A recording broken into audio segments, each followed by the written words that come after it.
You are now watching Zach Lesage, the best place to learn about competitive Pokemon TCG. Let's get it!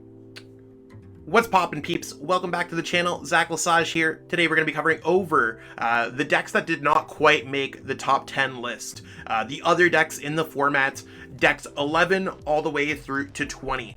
So I figured a lot of players would be interested in the decks that are in the outskirts of being within the top decks. And just because a deck doesn't necessarily make top 10, it means that it's a bad deck. It might just had an off week or something like that. So hopefully you see some of your favorite decks here, and that you just like, that you enjoy this video and see exactly what's going on. A lot of peeps in the comments of my top 10 decks are like, yo, what about this deck? What happened to Rayquaza? What happened to LEAFEON? Like, these are things that I deal with on a weekly basis.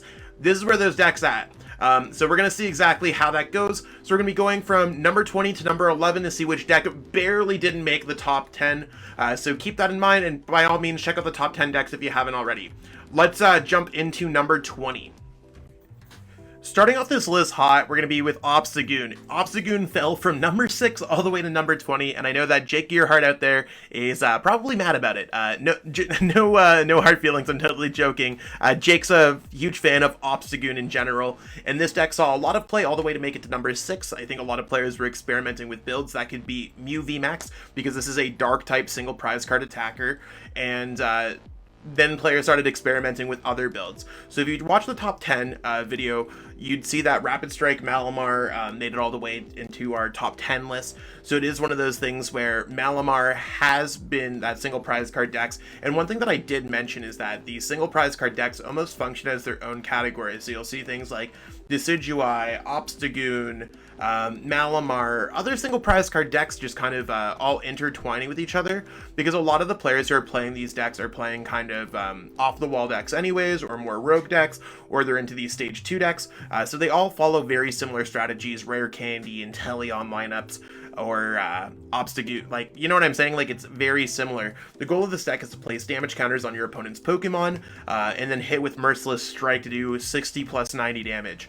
It's not a lot of damage, but it is 1 energy, and you can continuously focus that with Rescue, Carrier, and Ordinary Rod to make it happen. And of course, this deck does have a pretty good Mew matchup. Now, one thing that I do want to point out is that this deck has 30 CP, and that's the kind of scale that I've been calculating decks for. So if you watch my top 10 video, and by all means, I recommend for you to check out the top 10. It is one of those scales where I look over every single event on Play Limitless that has between 4 players and up to 500 plus players. That's typically the range that we see. There's a ranking scale that goes all the way up for the bigger events that you're playing in. So the Late Night Series, Chill Series, GG Tours, those are worth more points because they bring more attendance. And some of the more smaller events are worth less points. So we'll cover anywhere between first, second, top 4, top 8, top 16, and top 32 if there is 128 or more players. So keep that in mind when it comes to these decks. Obstagoon, out of all the events, didn't really do too well. Only got a couple placements, or maybe even 1 placement. But that doesn't mean that it's a bad deck. I think it's just underplayed. And again, there's all the pinned comments that have all the lists and some reference videos for these decks too. And if I don't have a reference video, I'm probably going to cover everything within the top 20, so keep that in mind. That being said, let's jump into number 19. Hopping into number 19, we have Decidueye with INTELEON. Now, this deck only got 1 spot or maybe 2 spots in the last week or so, but that doesn't necessarily mean it's a bad deck. Deep Forest Camo is great at just stopping Pokemon V, VMAX, V-Union, and eventually V-Stars once we do get those out. Now, the list that did do pretty well, it was a Decidueye Beedrill deck. I don't even know if the Beedrill's enough to really deal with Mew VMAX. Maybe it is, and we're going to change that up to see if, however it goes. I think a traditional Decidueye list is something that we should be looking at first and foremost, because that's really the deck that's going to do well against the majority of the metagame. And that Decidueye Beedrill deck didn't necessarily play against too many Mew decks, and Max Miracle can go through Deep Forest Camo. So that's the reason why Decidueye is all the way at number 19. It's not a bad deck by any means. It's just kind of hated out of the format at the top.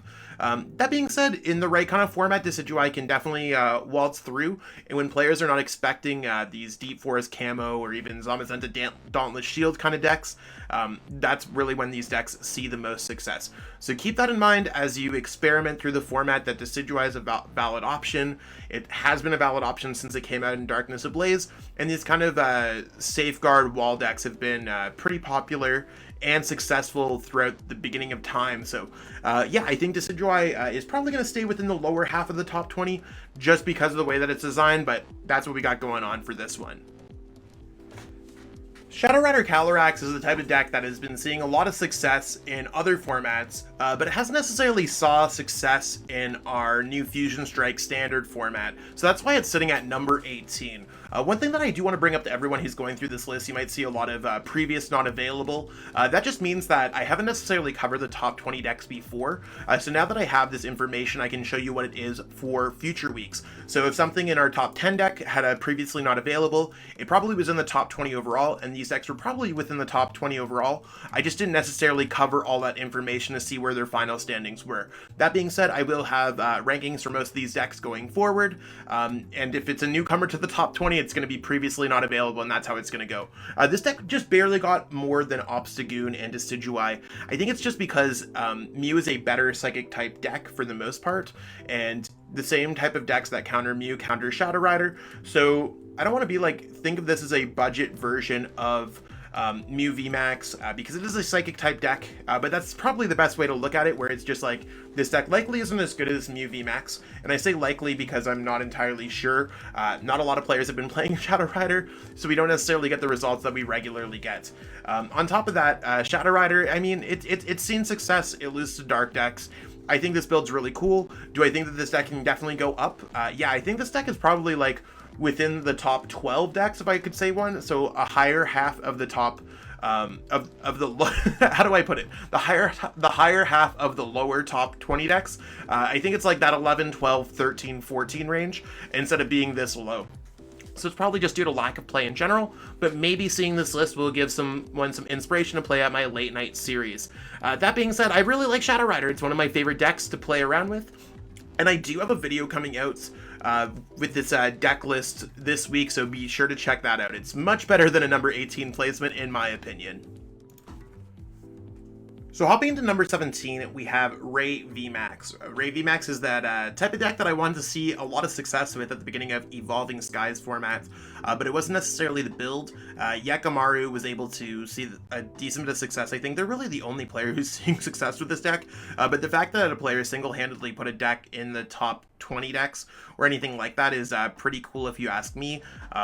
Overall, I think Ray is the type of deck that is incredibly powerful, and it can scale its damage, which means that as Pokemon grow their HP due to power creeps, I mean, if you played Pokemon 10 years ago, Pokemon with 320, 340 HP that were 3 prize cards did not exist.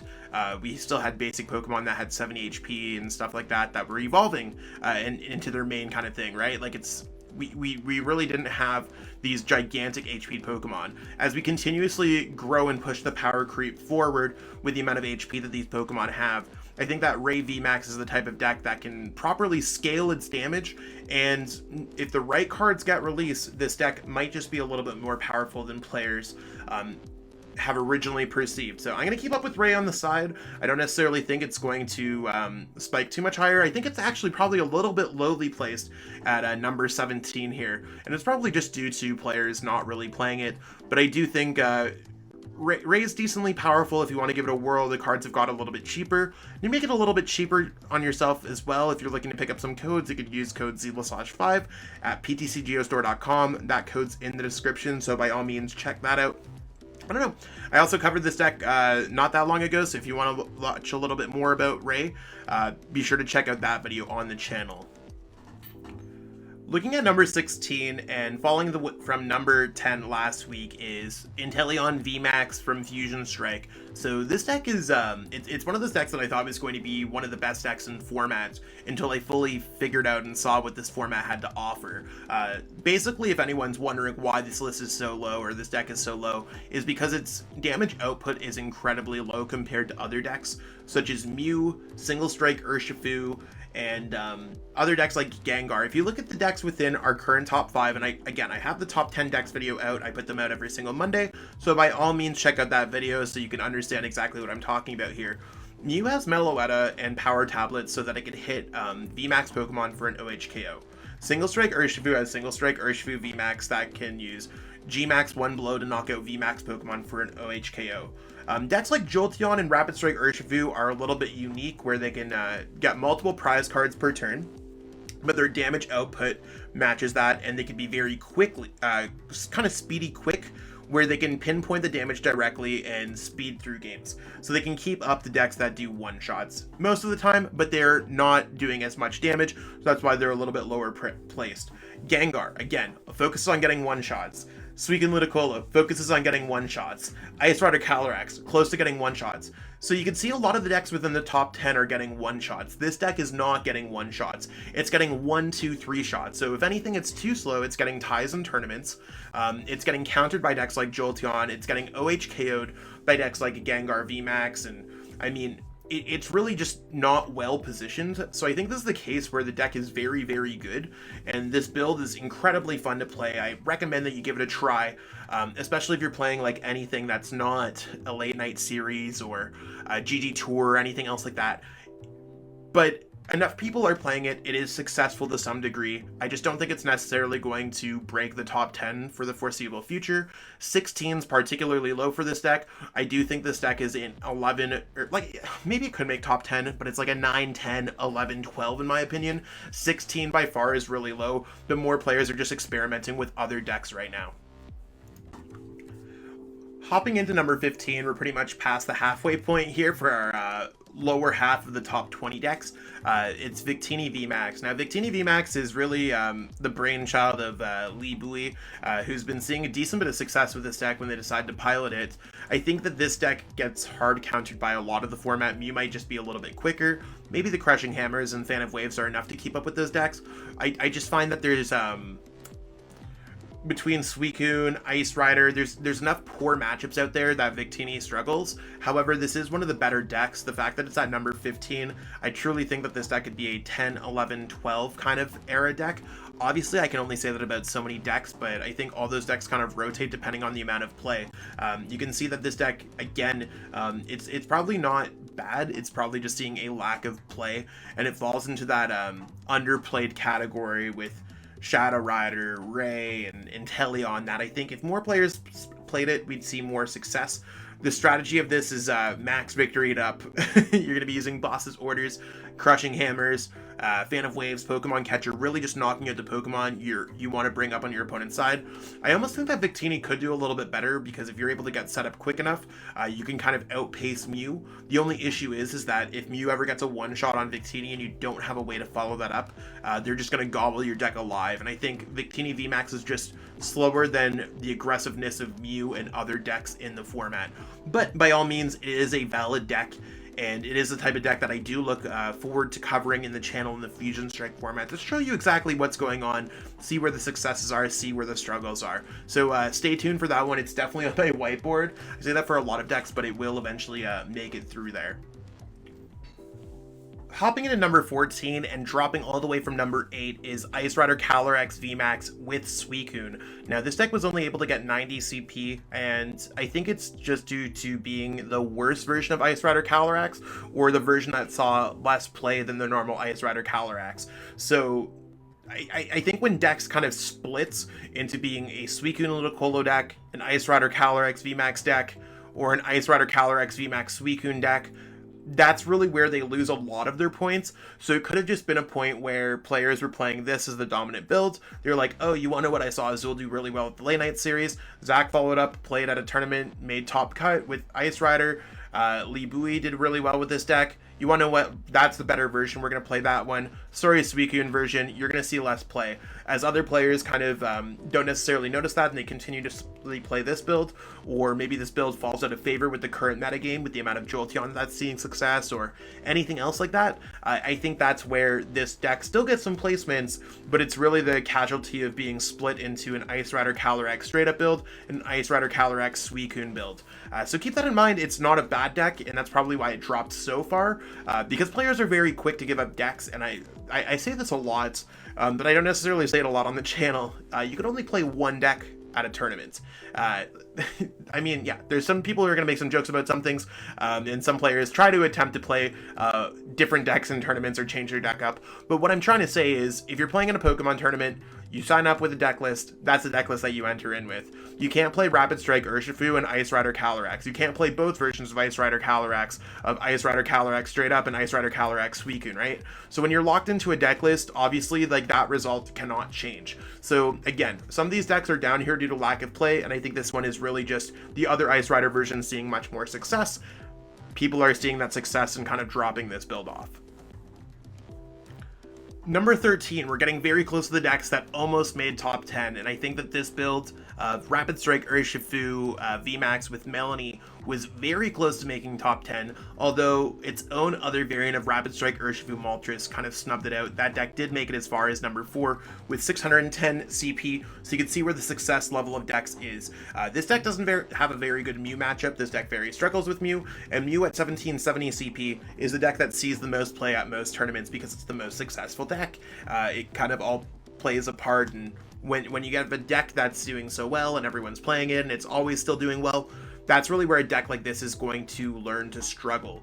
So I think this is the better version of Rapid Strike Urshifu VMAX overall, inspired by Tord's original list and kind of adding in the new INTELEON VMAX, so you have access to double gunner and all that stuff. The deck's super cool. It just doesn't have an answer to Mew, and it folds to some other decks within the top 10. So I think until Mew kind of rotates out of the format, this deck's going to hover within the outskirts of the top 10, but that's really the reason why. And I think it could do well in the future. We'd have to see more bench sitting Pokemon, and this deck's very good at going after those Sobble builds and Houndour builds and Lotads and stuff like that.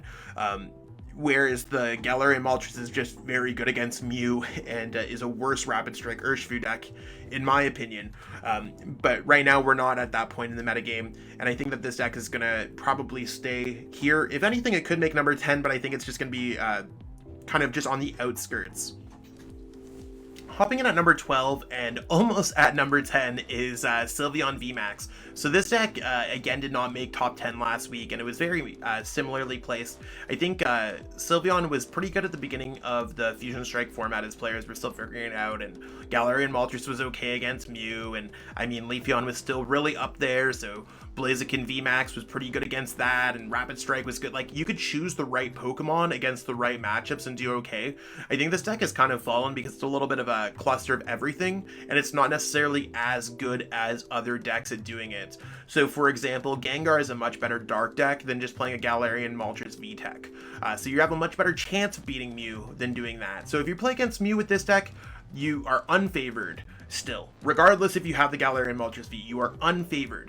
If you're playing Gengar VMAX, you are favored. So it just comes that this deck is a little bit too indecisive. It's the appetizer platter of decks, and I think that's really where it's fallen. In the future, it could be better, as you might need to have more coverage against decks, or maybe we'll have a more consistent Rapid Strike base, but I think there's just better Rapid Strike decks out there, such as Rapid Strike Urshifu as its own deck, or maybe even playing Malamar Rapid Strike. You could see, like, the more themed a deck is and concise a deck is, the better it does. When your deck is a little bit all over the place with Psychic, Fighting, Fire, and Dark type decks, you're probably going to struggle against some of those matchups at some points, just out of pure inconsistency reasons. Now, that's not me trying to hate on SYLVEON. I think this deck is incredibly cool, and I think the idea behind Max Harmony is amazing attack.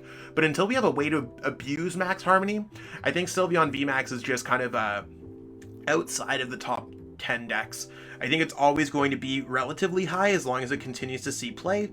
And I mean, it's definitely a fan favorite Pokemon. It just doesn't necessarily reach the same heights as some of these other purely themed decks would go. So keep that in mind as you're playing through this. If you do like SYLVEON, it functions as pretty much a Rapid Strike Moltres deck, and that deck did make number 4 at almost 6 times the amount of CP. So keep that in mind. Here we are, number 11, the first deck that did not make top 10, and that's LEAFEON VMAX. So this deck did fall from number 7. last week, and it is at 120 CP. To put it into perspective, the deck that was number 10 is E-Turn, and E-Turn has 180 CP, and number 1 on the list has 1770 CP. So you can see that LEAFEON didn't quite make the mark, although it was pretty close to E-Turn, only 60 CP away. I think LEAFEON VMAX is falling because it's not necessarily seeing as much play as it usually would, because Mew VMAX has 0 retreat costs. That's deck number 1. Jolteon VMAX deck number 3 has no retreat costs, and Gengar deck number 5 plays Hiding Darkness energy, no retreat cost.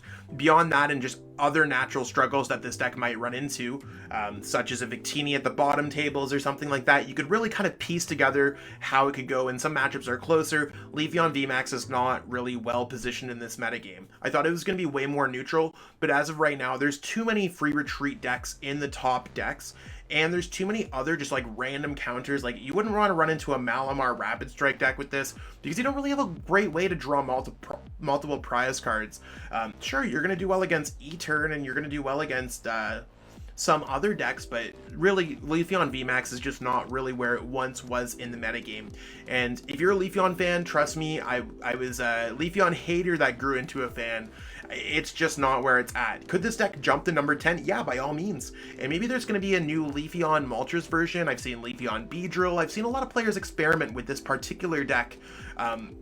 Will those decks continue to see success, or will they break into the top 10? We'll have to see, but I think this current iteration of the deck will not be able to make it as far as we want it to. So as we kind of experiment with the metagame and understand what's going on, it is something that I do want to say. And again, this deck is number 11. It's not a bad deck. It's better than every other deck we just saw in this video, and it was so close to making number 10. I'm just saying these are the reasons why it did not make the top 10, and that it's not seeing more success.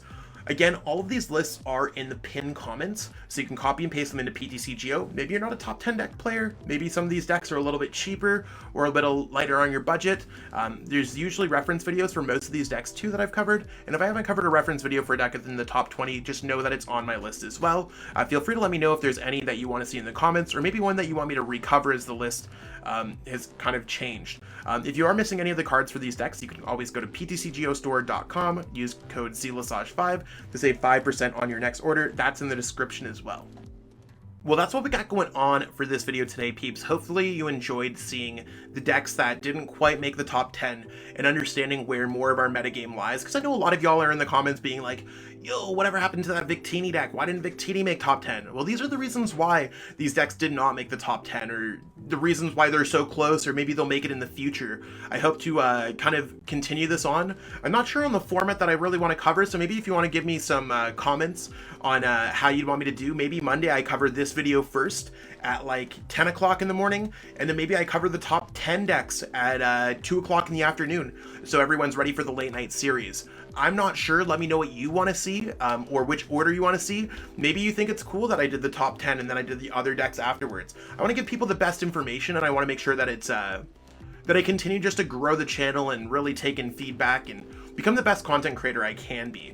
And I hope that you like some of the improvements, such as the mic, the new lighting that I have in the background, all that stuff, new layouts. And I can only hope to be the best content creator I can be. So I really appreciate all the support lately. If you haven't already, give this video a thumbs up, subscribe if you haven't, and again, let me know in the comments what you think about all this stuff. I really appreciate everything. I'll catch up with everyone later. Peace out, and have a great day. I truly appreciate you taking the time out of your day to watch this video. It means the world to me. And my goal with this channel is to spread my love of the game and knowledge with our entire Pokemon TCG community.